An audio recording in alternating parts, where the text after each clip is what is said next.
Un buen día con todos. Qué gusto tenerles nuevamente en un programa de Enfoque al Desarrollo. Esta vez continuaremos con el análisis de la política petrolera, la cual ya fue analizada en este programa en parte por el doctor Luis Calero y también por el economista Alberto Acosta Burneo.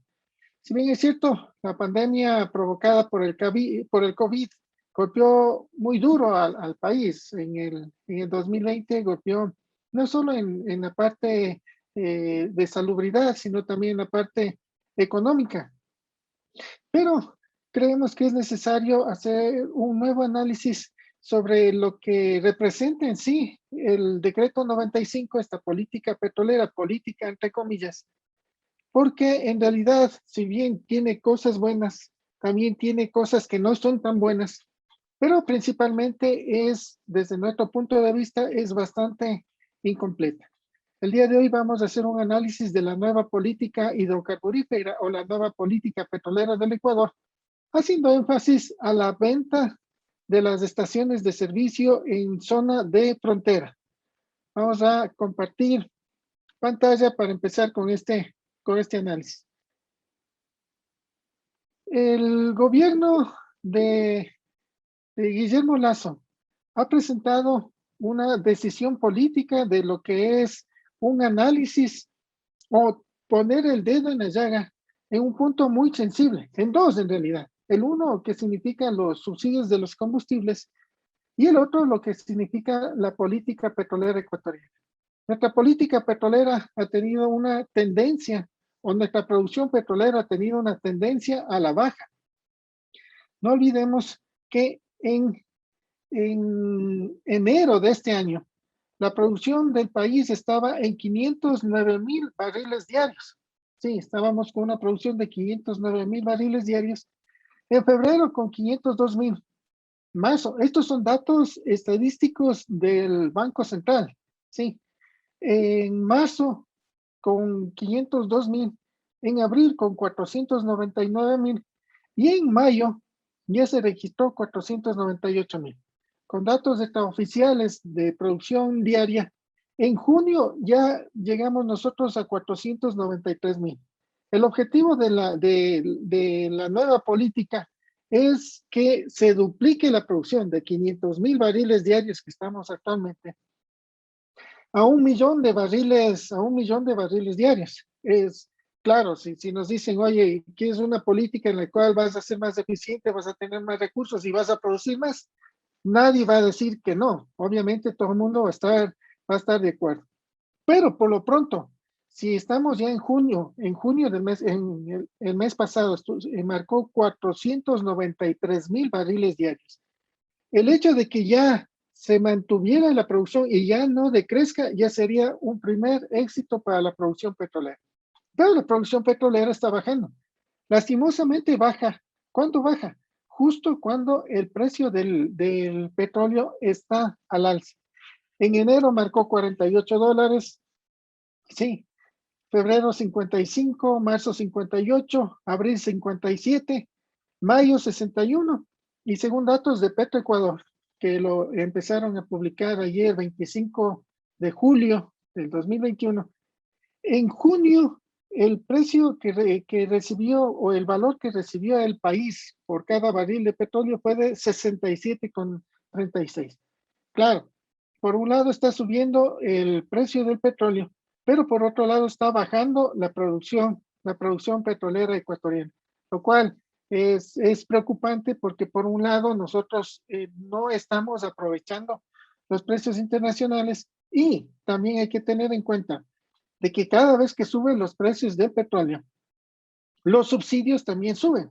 Y eso significa de que nuevamente tendremos nosotros en agosto de este año, del 2021, tengamos un nuevo ajuste en los precios de los combustibles, 5% más en el precio de las gasolinas y 3% más en el precio del diésel. En el caso de que el gobierno continúe con esta política de franjas, ¿sí?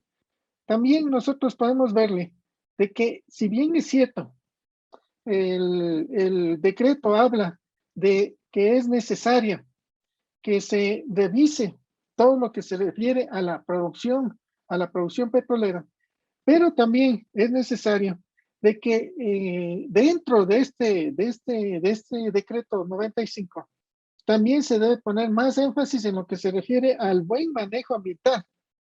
Y aparte de lo que es el buen manejo ambiental, tener en cuenta de que no se puede incrementar la producción petrolera si es que no existe primero que se descubran nuevas reservas petroleras. Es decir, se quiere abrir la inversión extranjera a la producción, pero también se debería abrir esa inversión extranjera también para la prospección, para buscar nuevos yacimientos petroleros.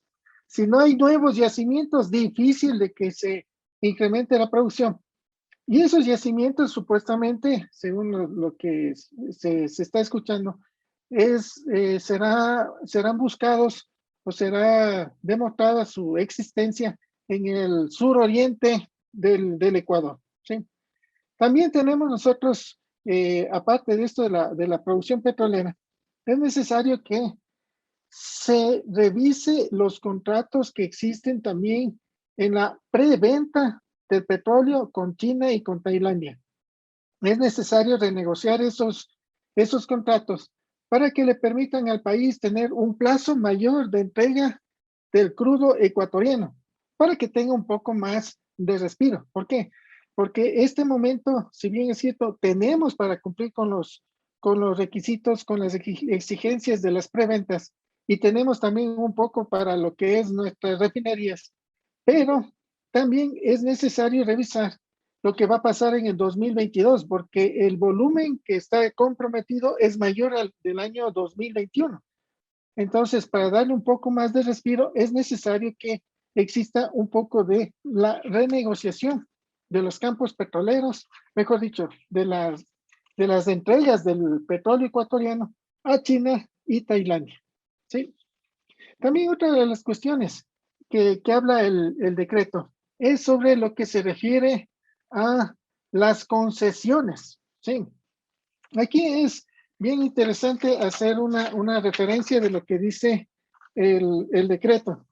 El decreto habla de permitir las concesiones al sector privado para lo que es la producción petrolera.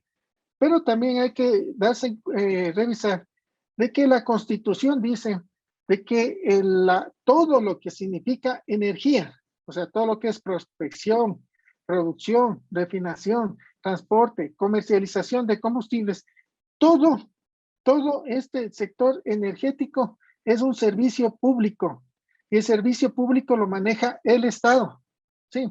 Y también en casos excepcionales de que el Estado tenga que entregar estos campos o parte de la energía al sector privado, se constituirán empresas mixtas en las cuales el Estado tendrá el 51% de participación.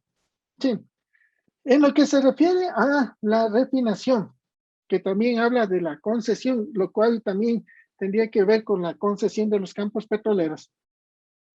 Claro, nosotros estamos con una producción de combustibles realmente baja. O sea, si revisamos nosotros datos de Petroecuador, el 69% del diésel que consumimos en el país es importado. Lo mismo pasa en las gasolinas. Y en el GLP, el 84% del GLP que se consume en el país es importado, ¿no es cierto? Entonces, esto, desde este punto de vista, sí justificaría el que se revise la situación de las refinerías. Y más todavía, en el hecho de que las refinerías actualmente, estamos nosotros, la refinería principal que tiene el país, ¿sí? La refinería de Esmeraldas.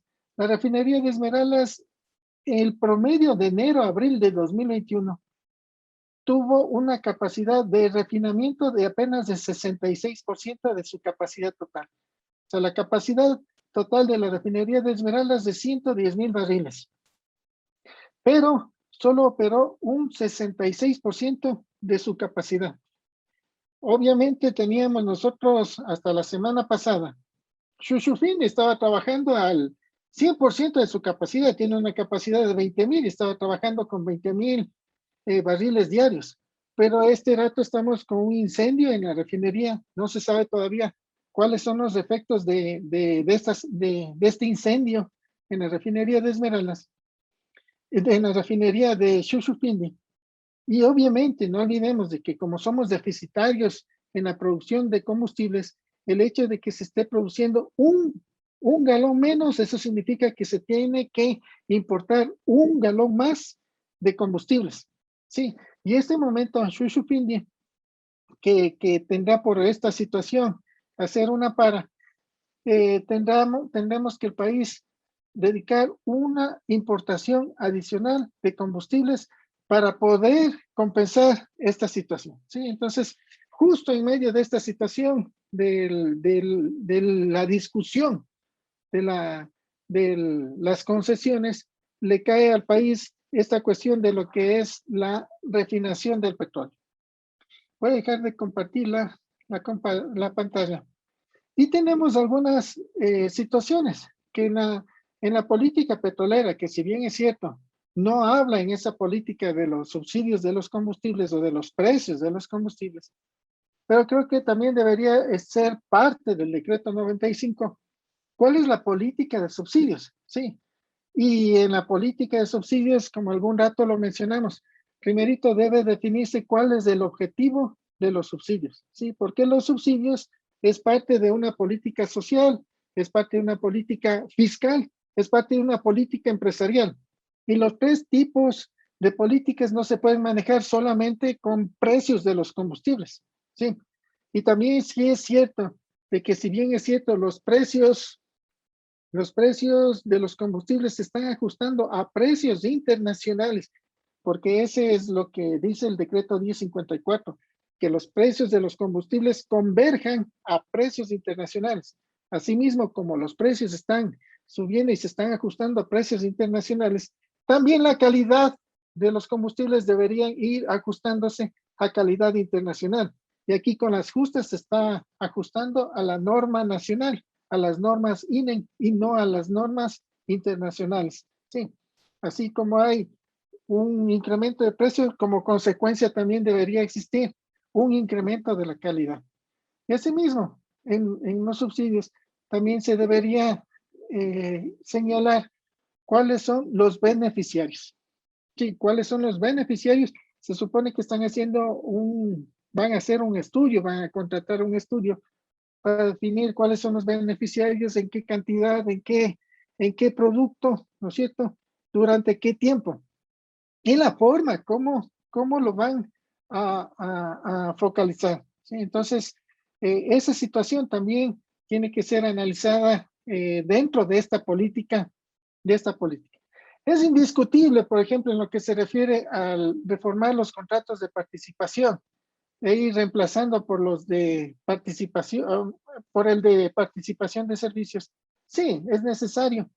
Es riqueza nacional y el mayor porcentaje de las ganancias debería quedarse con el país. Sí, o sea, sí es necesario que se revisen los, los diferentes tipos de contratos de explotación petrolera, ¿cierto?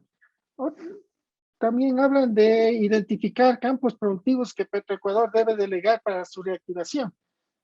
Churos, ¿cuáles campos? Tenemos todavía, el Petroecuador maneja el campo de Sacha, ¿cierto?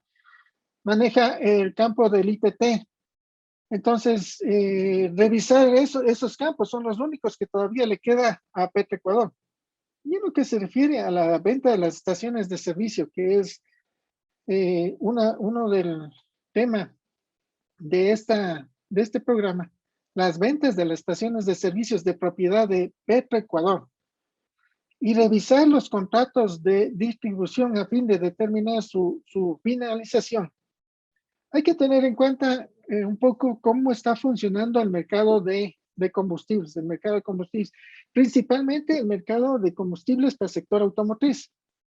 ¿Por qué tiene tanta importancia el mercado de combustibles para el sector automotriz? Sí, porque el sector automotriz consume 55% del total combustibles del país. Entonces ahí está la importancia del por qué se habla del mercado de combustibles para el sector automotriz.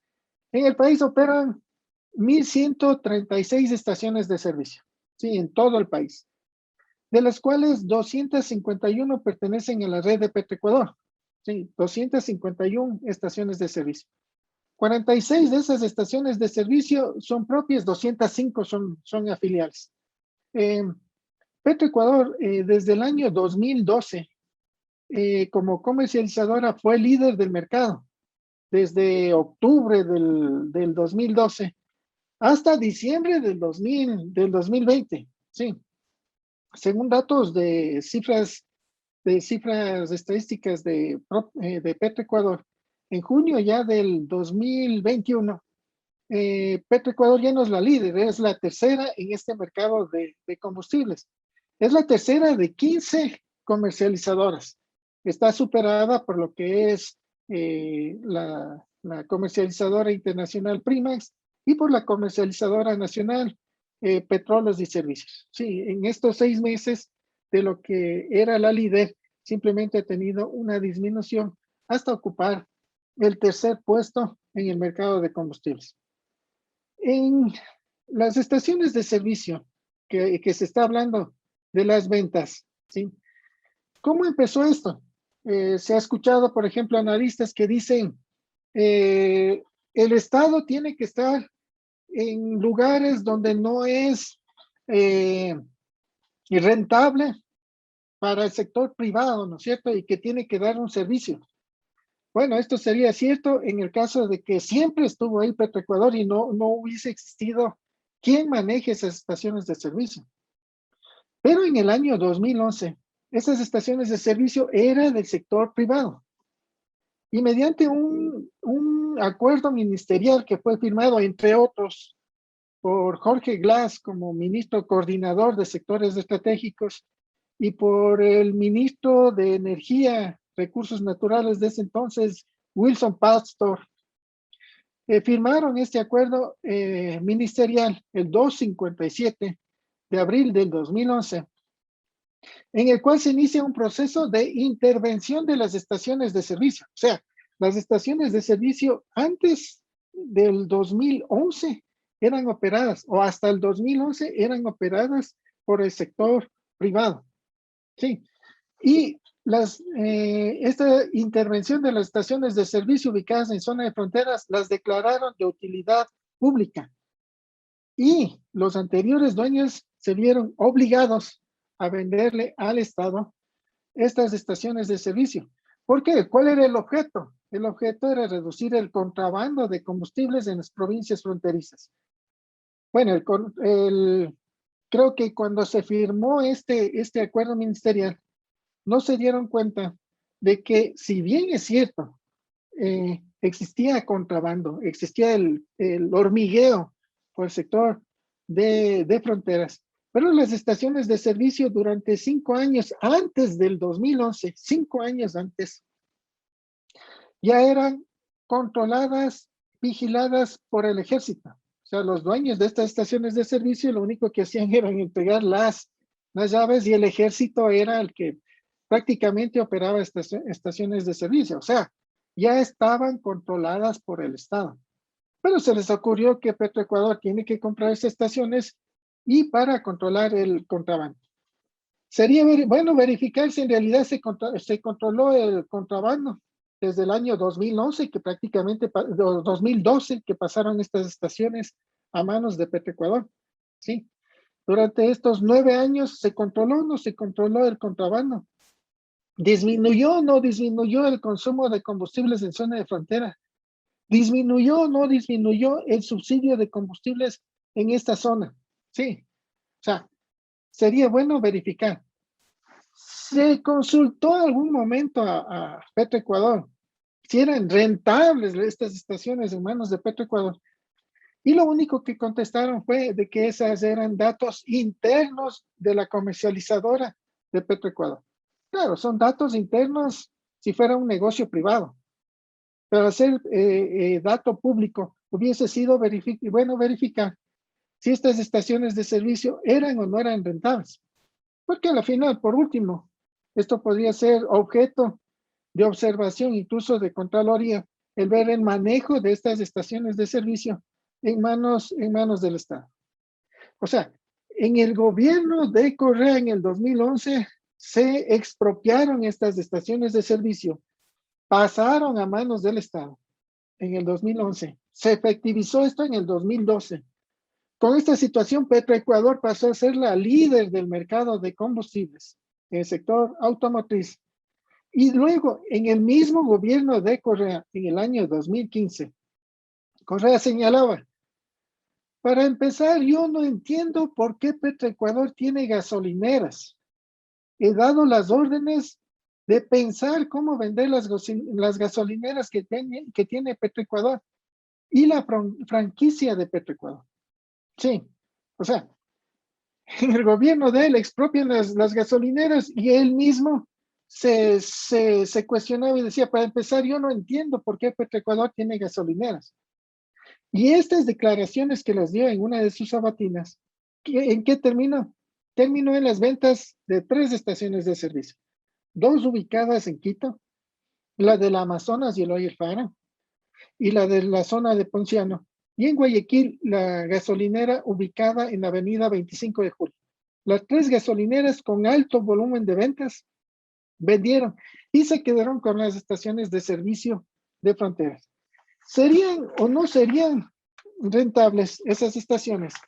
Pero en esta semana, un ex coordinador de la Agencia de Regulación y Control de la Energía, que antes era la ARCH, la Agencia de Regulación y Control Hidrocarburífero, en un programa decía, y lo cito textual, ¿por qué lo de las ventas de las estaciones de servicio le consultaban? Y él contestó, no vamos a gastar dinero en estar operando estos centros de distribución, sino más bien optimizaremos los recursos. Señala de que esto significaba un gasto para el Estado y que es necesario que se optimicen los recursos. Sí, entonces, eso fue lo que generó esta situación. Ahora, es importante también que así como se obligó a los anteriores propietarios de las estaciones de servicio a vender estas estaciones y que muchos de ellos estarán dispuestos otra vez a manejar estas estaciones de servicio, se debería dar cierta prioridad a los anteriores dueños, ¿sí? Y si ellos no quieren, claro, o sea, a una licitación pública, sí. Pero también hay que identificar una situación que queda todavía en el aire en esto de la venta de las estaciones de servicio. Petroecuador también tiene 3 estaciones de servicio que están ubicadas en Galápagos, sí. Y el combustible más subsidiado del país está en Galápagos porque en Galápagos se vende al mismo precio que se vende en el continente el combustible. Al vender las estaciones de servicio, Petroecuador va a seguir haciéndose cargo de lo que es el transporte y a qué precio se va a vender el combustible en la zona de Galápagos. Y sigue siendo el mismo precio que se vende en el continente. ¿Y quién es el que se hará cargo de todo lo que se refiere a esta situación de la comercialización de combustibles? Es interesante todo lo que están manejando esto, pero también es interesante lo que se habla de la mezcla de crudo, ¿cierto? No olvidemos de que el mercado mundial no compra solo el crudo Napo o solo compra el crudo Oriente Ecuatoriano, sino que compra mezclas. Y según el tipo de mezcla, incluso el precio internacional del crudo puede incrementarse. Entonces, es bueno esto de que se haga mención de la mezcla del crudo, ¿no es cierto? Y también sería bueno de que busquemos nosotros, ajustándonos a las necesidades del mercado, nuevos tipos de referenciales y no estar solo atados a los referenciales del WTI. Y también es interesante esta cuestión de que se revisen los perfiles de los gerentes. Todo lo que es la cadena de valor necesita en Petroecuador se necesita de personal altamente especializado.